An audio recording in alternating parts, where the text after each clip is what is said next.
मम्मा रोज मुरली जरूर पढ़ती थी। ओम शांति। मम्मा का रूहानी रूप।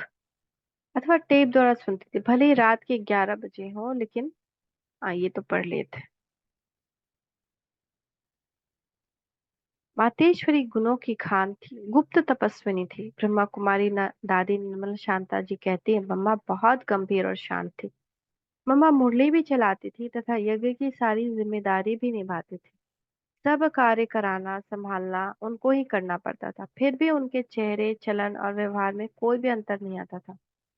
वे एकदम शांत गंभीर मधुर और एक रस रही। उदाहरणार्थ, जब यज्ञ में बेगरी पाठ आया, कई बार खाने के लिए किसी को कुछ नहीं मिला तो कईयों के चेहरे फीके निस्तेज होते थे, लेकिन मम्मा को खाना मिले ना मिले, उनके चेहरे पर सदा मुस्कान, निश्चिंता, धैर्यता और बाबा पर अचल अटल विश्वास छलकता था।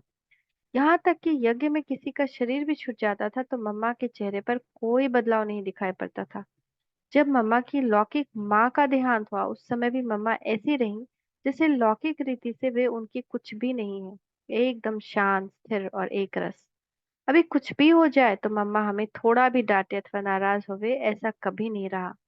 हमने तो अपनी इस जिंदगी में मम्मा में नाराजगी कभी देखी ही नहीं। संतरी बहन बाबा के साथ रहती थी और मैं मम्मा के साथ रहती थी। मैंने मम्मा को तो बहुत करीब से देखा है।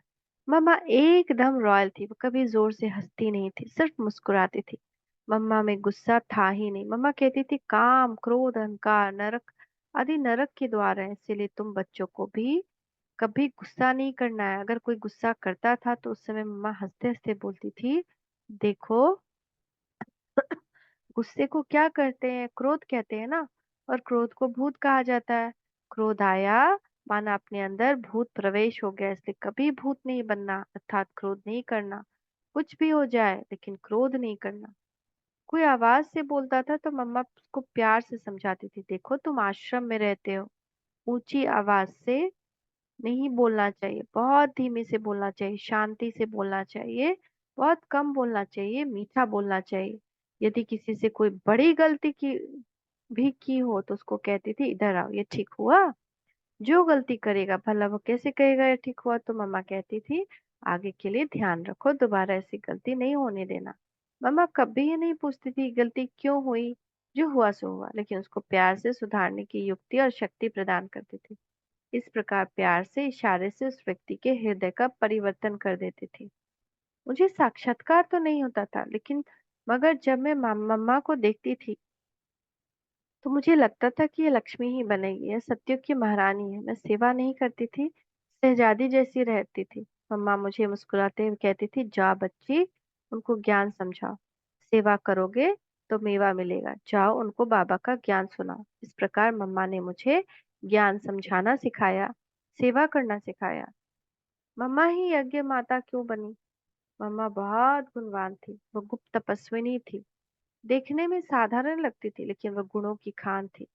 हमने तो जीवन में मम्मा का मूड ऑफ होते कभी नहीं देखा। बाबा के हर वचन का पालन शीघ्र और संपूर्ण रूप से किया करती थी। मम्मा में पालना की अद्भुत शक्ति थी। मैं मम्मा को माँ और मम्मा कहती थी और लौकिक माँ को जसोदा मैया कहती थी। इतनी पालना की शक्ति और प्यार की शक्ति थी मम्मा में। मैं तो बचपन से ही बहुत लाड प्यार से पड़ी थी। मुझे अपने व्यक्तिगत काम ही करने नहीं आते थे, मैं अपने बाल भी बनाने नहीं आते, मैं शहजादी जैसी थी। मैंने हर काम के लिए घर में नौकर रहते थे, लेकिन मम्मा ने मुझे हर कार्य करना सिखाया, गाड़ी चलाना, ज्ञान समझाना, बर्तन मांजना, आदि आदि। इसका आधार मम्मा की स्नेह शक्ति और पालना शक्ति थी। इन्हीं श्रेष्ठ संस्कारों ने, मीठे स्वभाव ने एवं दैवी गुणों ने मम्मा को यज्ञ माता बनाया।